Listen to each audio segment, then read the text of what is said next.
Amandine, on part pas d'une feuille blanche cette fois-ci, d'une toile blanche. On va partir d'un support déjà préparé. Donc là, c'est un sujet très simple. Pas du tout abouti. Pardon. Non, là c'est vraiment l'ébauche. Hein. Il y a juste quelques couleurs de mise. C'est une peinture, tout ce qui est de plus plate. Et qu'est-ce qu'on va faire alors? Vas-y, qu'est-ce que tu veux nous faire là-dessus? Et donc là, voilà, on va travailler les glacis. Donc avec quelques couleurs simplement, comment donner du relief. Comment passer du 2D à un effet 3D. D'accord, et puis donner de la vie, ouais, de la réalité. C'est un avant-après, là. Donc on part de cette situation-là. Un peu effrayante. Catastrophique. Voilà. Presque. Ouais. Presque, oui. Et voir avec quelques glacis, tout simplement, comment donner vie. Bon. Je suis impatient, je pense qu'elle aussi. Elle a hâte qu'on améliore un peu sa situation. On y va. Tu commences par nous présenter le matériel? Voilà, alors déjà une palette, ici on a pris une palette jetable, c'est-à-dire qu'avec des feuilles détachables. Au niveau des couleurs, alors j'en ai sélectionné que quelques-unes, hein, ça sert à rien de s'encombrer, il faut choisir les couleurs qui sont adaptées au sujet. Hein. Donc là par exemple, c'est les couleurs dont je vais avoir besoin ici, il y a du cadmium, du rouge de cadmium, donc le moyen en l'occurrence, du bleu de Prusse, de la sienne brûlée, la terre de sienne brûlée, pardon, de l'ocre jaune et du blanc. Blanc de titane. Les couleurs que tu utilises souvent d'ailleurs. Oui, c'est les couleurs de base. Après voilà, on peut prendre n'importe quelle couleur, il faut juste l'adapter à son sujet. Ok. Ensuite les médiums, alors forcément comme ici le sujet c'est les glacis, donc j'ai choisi un médium à glacis. Ouais, il y a plusieurs marques, mais ils sont tous de très bonne qualité. Et de la térébenthine rectifiée pour pouvoir nettoyer les pinceaux par exemple, pour diluer encore un peu plus. D'accord. Tes brosses? Et les brosses, alors il y a plusieurs tailles, il y a des rondes, il y a des brosses plates, donc pareil, ça a adapté selon ce qu'on va peindre. Donc pour les fonds, on va plutôt prendre des brosses plates, et en fait pour les détails, forcément des brosses rondes. Ok, c'est très clair. On va commencer, donc c'est conseillé de commencer par le fond, parce que comme ça, le dernier plan va superposer les derniers. Donc, d'accord. Voilà, comme ça, même si en faisant le fond, on déborde sur le visage, c'est pas si grave, puisque finalement, comme on va terminer par le visage, ça va recouvrir les débordements. Ok, ça marche. Et donc pour les glacis, alors on va utiliser justement le médium. On peut toujours diluer encore un peu plus à la térébenthine, mais il est déjà liquide, donc on peut l'utiliser tel quel. D'accord. Et on va choisir la couleur, et là on voit à quel point déjà la couleur est fortement diluée, mais pas amaigrie, hein. Elle est toujours aussi riche, aussi grasse, c'est juste qu'elle est devenue transparente. C'est agréable, non, à utiliser? C'est très agréable, oui, ça donne un côté un peu vitreux, un peu émaillé. Et là on l'applique sur le sujet, et là par exemple on voit que le fait d'appliquer un glacis bleu sur un fond ocre ici, et pas tout à fait jaune, ça nous donne un vert. C'est très beau déjà. Ouais, ça rajoute de la profondeur, quoi. Voilà, c'est ça. Alors le but c'est on peut donner des effets. Plus on va mettre de couleurs, plus ça va opacifier. En proportion, tu veux dire? En proportion, et voilà. Et plus on va mettre de médium, plus la couleur va être transparente. Et donc là, on peut jouer là-dessus? Tout à fait. Et on peut varier les couleurs, on peut varier les intensités.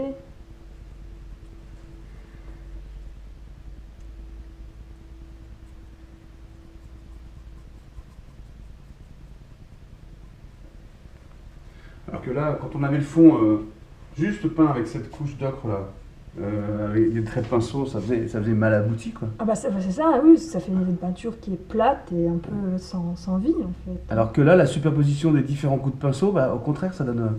Ouais, c'est bien. Ouais. Oui, c'est ça. En fait, c'est le principe même de la peinture à l'huile, c'est-à-dire que la lumière doit pouvoir la traverser. Ouais. Et c'est ça qui donne cette profondeur et qu'on ne trouve dans aucune autre technique. Ouais. Et après, les glacis peuvent être superposés, et on peut attendre que ça durcisse, revenir quelques jours après avec une nouvelle couleur, etc. Il y a les grands maîtres ont superposé, Léonard de Vinci, il pouvait superposer jusqu'à 24 couches de glacis. Hein. Jusqu'à ce qu'il soit satisfait. Voilà, c'est ça, en fait, il n'y a aucune limite. Il faut juste attendre que ce soit sec, enfin dur en tout cas, pour pouvoir repasser par-dessus. Sinon, il n'y a pas vraiment de contrainte particulière. Voilà, on peut varier les intensités, hein. Plus on va mettre de de couleurs, voilà, plus Ouais, d'accord. Ouais. plus on est opaque. Des conseils particuliers pour le geste? C'est bien étalé et surtout, enfin, surtout ça sèche. En fait, ça durcit relativement vite, D'accord.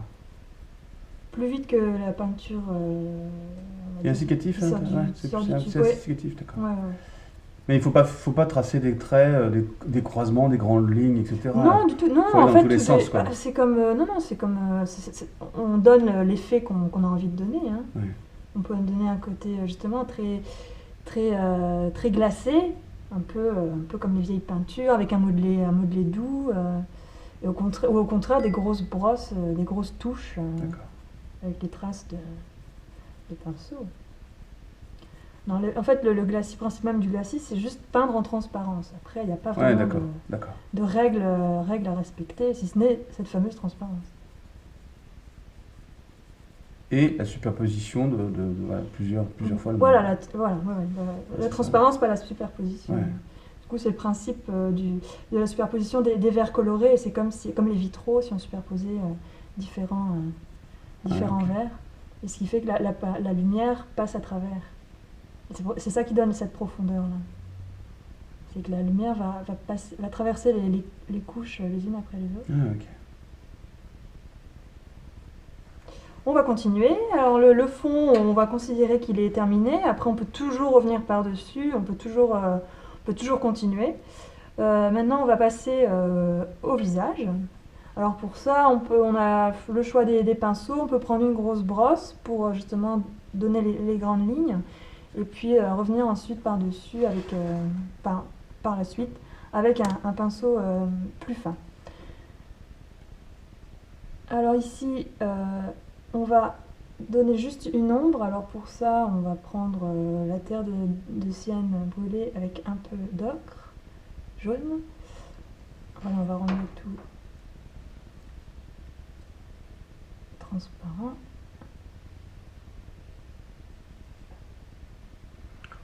Là, tu trempes directement dans le médium, ça souille un peu, c'est pas grave? Non, c'est pas bien grave. C'est pour ça qu'il vaut mieux en mettre une petite quantité dans Ouais. la coupelle D'accord. et le changer régulièrement, D'accord. plutôt que d'en mettre une grosse quantité. Et là, effectivement, c'est du gâchis. Mais on y va. Et là, on voit déjà qu'on arrive en fait on crée des ombres sans repeindre vraiment par-dessus.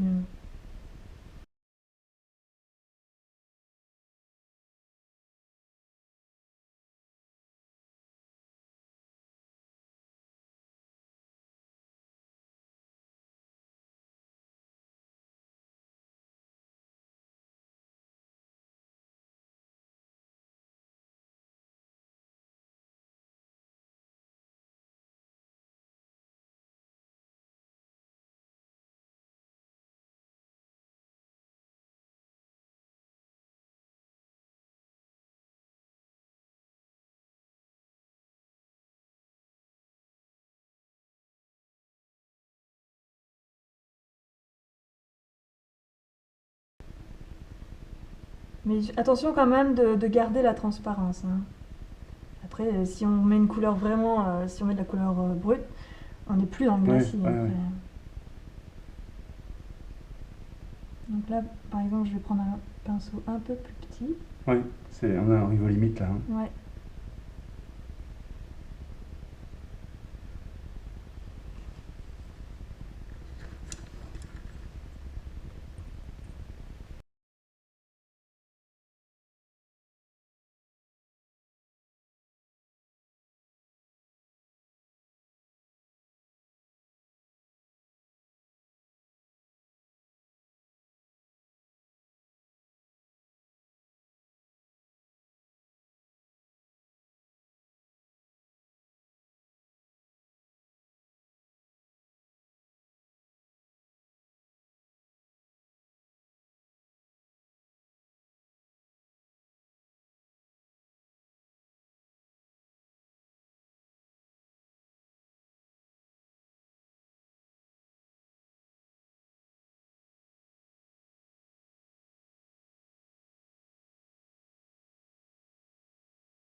Ça y est, c'est terminé pour la peau? Oui, voilà, là ça sera ma première, enfin la deuxième étape terminée. Là on va attaquer les yeux et la bouche. On va voir que ce sont ces petits détails qui vont Ouais. donner toute leur importance. Là, ils sont un peu vitreux, quoi. Hein. Bah là ils représentent rien.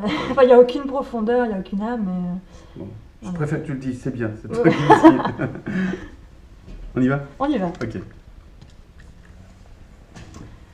Et donc comme pour le reste, on va prendre, on va de nouveau trouver les couleurs, les bonnes couleurs pour donner vie à ses yeux, à ce regard.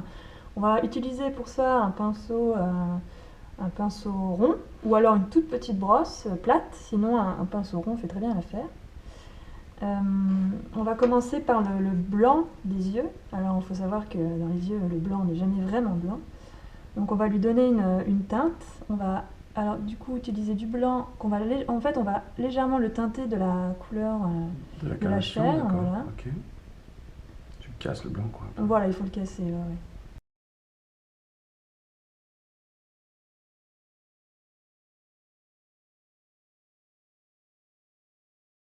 Voilà, comme les yeux sont bleus, on peut même utiliser un peu de Un peu bleu. bleu. Ouais, je pensais que tu allais en parler du bleu, ouais, justement. Voilà. Casser Ouais. Oui, parce que ça donne des reflets toujours. On est toujours dans une technique de glacis, là. Voilà, c'est ça. Oui, oui, parce que la couleur est transparente et seulement des petites touches par endroit. Et là, on va travailler l'iris. Et voilà, on y va. Donc pour ça, on va prendre... en fait, on va garder la lumière, parce que le bleu qu'on a utilisé là pour les yeux est déjà clair. Oui. Il est dilué et il est très clair. Donc là, on va juste créer l'ombre. Donc pour ça, on va utiliser du bleu de Prusse pur, qu'on rend transparent de nouveau. D'accord. Et on va juste l'appliquer sur certaines zones. Donc si on voit qu'il est pas assez transparent, on rajoute un peu de bleu. C'est le cas, là? Voilà. Et là, donc l'idée, ce n'est pas de le mettre partout. Ouais. C'est encore une fois de créer du volume, ça crée du volume. Voilà, hein, donc comme un œil, c'est une sphère, c'est un globe. Hein. Donc il y a le côté arrondi qu'il faut garder. C'est pour ça que les lumières... enfin voilà, il faut vraiment représenter le côté arrondi.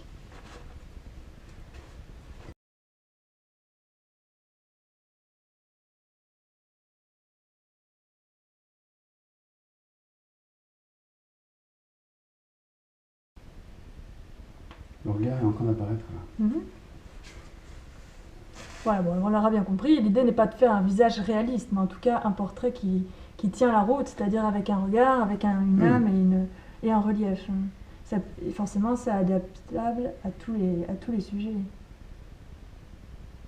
Le but là ici de cet exercice, c'est de comprendre le fonctionnement du glacis et le côté, enfin le avant-après en fait, l'exercice, l'utilité du glacis. Donc pour la bouche, bon là je vais reprendre un autre pinceau, ça évitera d'avoir à le nettoyer. Et ici, donc la même chose. Alors on va prendre un rouge, mais pas trop rouge non plus. Hein. J'ai pas envie ce personnage ait du rouge à lèvres. Alors on va lui donner un côté un peu plus naturel.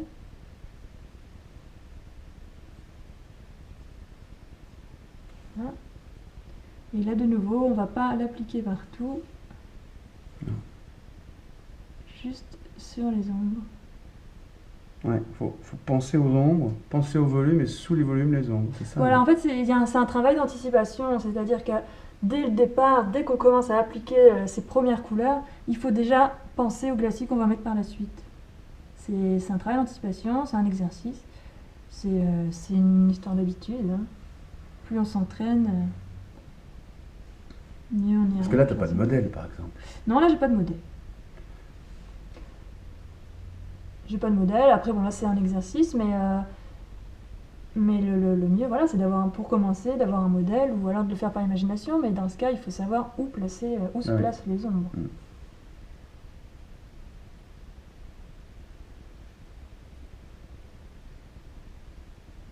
Excellent.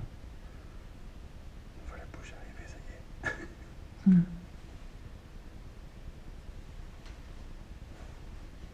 Voilà, après on peut continuer de suite comme ça. Attendre, par exemple, attendre donc que ça durcisse et revenir à 24 heures ou 48 heures par là. Vas-y.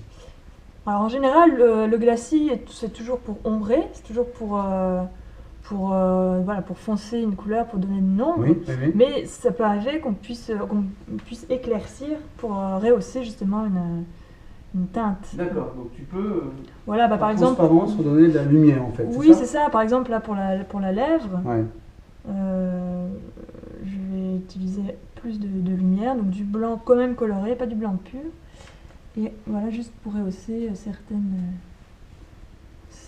En tout cas, là où se posent les lumières. Enfin, de nouveau, pas partout, mais juste à certains endroits. Pour trancher un peu plus. Ouais. Voilà, pour trancher un peu plus. Après, voilà, on peut en rajouter par exemple certaines zones, histoire de créer un peu plus de lumière. D'accord, Ok. super. Ok. Là, on a un vrai personnage, même s'il est irréel. Oui, voilà, c'est purement fictif, mais c'était juste voilà, pour représenter au moins une profondeur et un aspect réaliste, c'est-à-dire une cohérence dans le relief. Alors, comme d'habitude, tu es obligé de lui arracher le dessin, le tableau pour qu'elle n'aille pas jusqu'au bout. Les artistes sont comme ça. C'est frustrant, mais c'est juste pour vous montrer les glacis. Hein. Donc il y a encore là un travail, on peut laisser durcir, revenir dessus, etc. Ouais. pour s'approcher de plus en plus de ce qu'on a, ou de la réalité du modèle. Et C'est super. plus on va ajouter de couches, plus on va avoir ce côté réaliste en fait, parce que on va vraiment obtenir le modelé avec la lumière qui va se poser, qui va arriver en profondeur, etc. Donc on va avoir un produit vraiment fini. Hein, je suis toujours impressionné parce que de près on voit encore les touches, surtout là avec le peu de temps, hein, on voit encore les traits, etc. Et puis de loin, il y a l'ensemble, paf, ça donne du volume, c'est super. Bravo. À vous, c'est faisable. Hein, on n'est pas techniquement. Bah non, on l'a bien vu, c'est très simple. Le seul, on va dire le seul souci entre guillemets, c'est d'anticiper, c'est-à-dire savoir où poser ses couleurs dès le départ pour savoir quel glacis on va mettre. On va en reparler, on vous en reparlera, vous inquiétez pas. Donc maintenant, bel exercice, c'est à vous de travailler.